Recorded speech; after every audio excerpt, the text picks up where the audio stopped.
하루를 깨우는 날카로운 한방. 여기는 조간 브리핑입니다. 오늘도 대한민국 정치판은 코미디를 능가하는 풍경으로 가득합니다. 부패와 내란, 검찰과 특권, 여기에 해외 극우까지. 자, 오늘의 주요 소식 들어갑니다. 이재명 대통령, 필리핀 차관 사업 중단 명령. 이재명 대통령이 권성동 의원 연루 의혹이 불거진 필리핀 차관 사업을 즉각 중단시켰습니다. 대통령이 직접 부정부패 소지가 있는 부실 사업이라며 절차 중지를 명령한 건데요. 한때 스스로를 대한민국 1호 영업사원이라 부르던 전직 대통령과 그 측근이 추진한 사업, 규모가 무려 7천억 원대라 합니다. 국민은 허리띠 졸라매는데 나라 국간을 통째로 들이밀 작정이었나 싶습니다. 정청래 대표, 내란 청사는 정치 보복 아냐? 정청래 민주당 대표가 교섭단체 대표 연설에서 강하게 외쳤습니다. 내란 청사는 정치 보복이 아니다. 정치 보복은 내란을 일으킨 세력이 권력을 잡아 남용할 때 쓰는 말이지요. 이제라도 여야와 진보 보수가 함께 내란 세력을 청산해야 민주주의가 정상 궤도에 오를 겁니다. 조경식 부회장 증언. 민주당 정치검찰 조작 드러났다.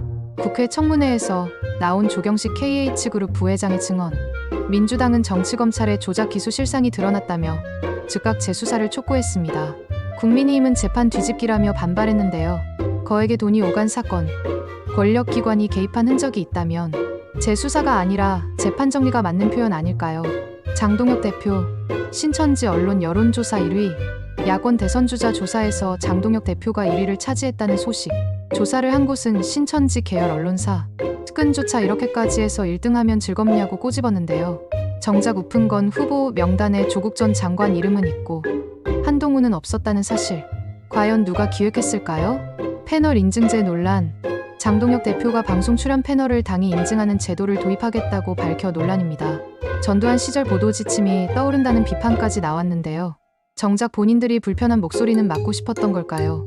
거울을 보면 답이 있을 텐데 말입니다. 김민수 최고위원의 강한 메시지. 김민수 최고위원이 한동훈 전 대표 같은 분열 인사에 조치가 필요하다며 목소리를 높였습니다. 민주당의 수박 색출에 빗대며 강한 정당만이 정권을 잡는다고 강조했죠. 한마디로 내부 단속부터 하자는 이야기인데 오늘도 김민수 존재감 확실합니다. 김재원 최고위원의 속내. 김재원 최고위원은 보수 유튜버들의 영향력이 입증됐다며 그들과의 교감을 강조했습니다. 하지만 속내는 따로 있다는 말이 나옵니다. 차기 목표는 대구시장. 그런데 이미 누군가 낙점된 듯하니 마음이 편치 않은 모양입니다. 나경원 의원의 반발.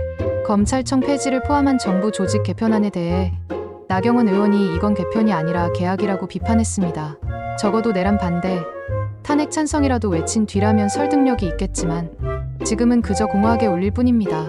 윤석열 측, 내란 특검법 위헌 심판 청구. 윤석열 전 대통령 측이 내란 특검법을 두고 위헌 심판을 청구했습니다. 입법부가 수사에 개입하는 건 권력 분립 위배라는 주장인데요. 지금껏 검찰권은 누구 손에 있었는지 국민은 잘 알고 있습니다. 이번엔 법원이 어떤 선택을 할지 주목됩니다. 김건희 특검, 한덕수 전 총리 소환. 김건희 여사의 매관매직 의혹 수사에서 특검이 한덕수 전 총리를 불렀습니다. 고가 목걸이와 검사 인사 청탁 정황이 불거졌는데요. 언제까지 나는 몰랐다로 끝낼 수 있을까요? 국민이 납득할 진실 규명이 필요합니다. 명태균 게이트 내부 고발자 재판. 검찰의 별건 수사로 공익 제보자가 사기 혐의 재판을 받는 상황. 검사까지 증인으로 신청됐습니다. 공익 제보자는 보호 대상이지 표적 대상이 아닐 텐데 말이죠. 12.3 내란 당시 707 특임단 간부 증언 40초. 내란 당시 국회로 출동했던 707 특수임무단 간부가 법정에서 눈물 섞인 증언을 했습니다. 너무 황당한 이유로 국회에 투입됐다며 다시는 이런 일이 없어야 한다고 말했습니다. 군은 국민을 지켜야지 권력자의 사병이 될 수 없습니다. 국가교육위원회 논란 30초. 국가교육위원회가 또다시 자질 논란에 휩싸였습니다. 초대 위원장이 매관매직 의혹으로 사퇴하면서 사실상 기능이 마비됐죠. 정책보다 밥자리 챙기기 바쁜 위원회. 존재 이유가 뭘까요? 김건희 특검. 이유한 그림 의혹 수사. 김건희 여사 오빠 집에서 나온 이유한 화백 그림. 구매자로 지목된 전직 검사가 특검 조사를 받았습니다. 오해와 억측이라지만 그림은 그림이고 청탁은 청탁입니다. 국민은 결과로 판단할 뿐입니다. 통일교 청탁금품 수수 의혹. 김건희 여사가 통일교 인사들과 성경 공부까지 하며 친분을 이어왔다는 보도가 나왔습니다. 고가 금품 수수 혐의도 함께 조사 중입니다. 대통령 배우자가 종교적 교류로 끝났는지 아니면 정치적 청탁으로 이어졌는지 국민은 의심할 수밖에 없습니다. 소년부 목사 구속. 나치 국가 증명 운운하던 소년부 목사 결국 구속됐습니다. 선거법 위반은 법 앞에 누구도 예외가 없다는 사실을 보여줍니다. 특검 요양원 압수수색. 김건희 특검팀이 요양원 금고에서 고가의 귀금속을 확보했습니다. 측근은 결혼식 폐물이라 해명했지만 결혼식 폐물을 왜 요양원 금고에 숨겨야 했을까요? 일본 총리 사임과 극우 행보.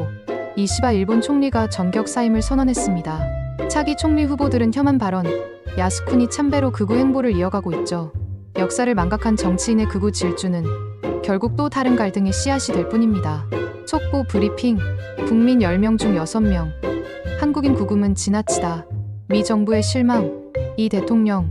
매관매직 의혹 국교위원장 면직안제가. 대통령실 검찰개혁.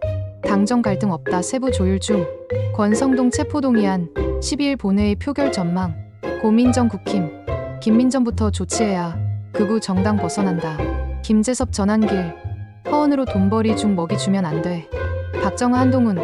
특검 불출석 당일 상황 책에 다 기록돼 있다. 특검 윤 전 대통령이 군 수사 조직 축소 지시 진술 확보. 김장원 목사. 특검 2차 출석 요구도 거부. 미 이민 변호사 구금자 귀환 전세기. 한국 정부 이례적. 오늘도 한국 정치판은 이해할 수 없는 사건들로 가득했습니다.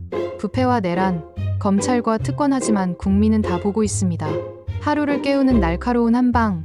여기는 조간 브리핑이었습니다.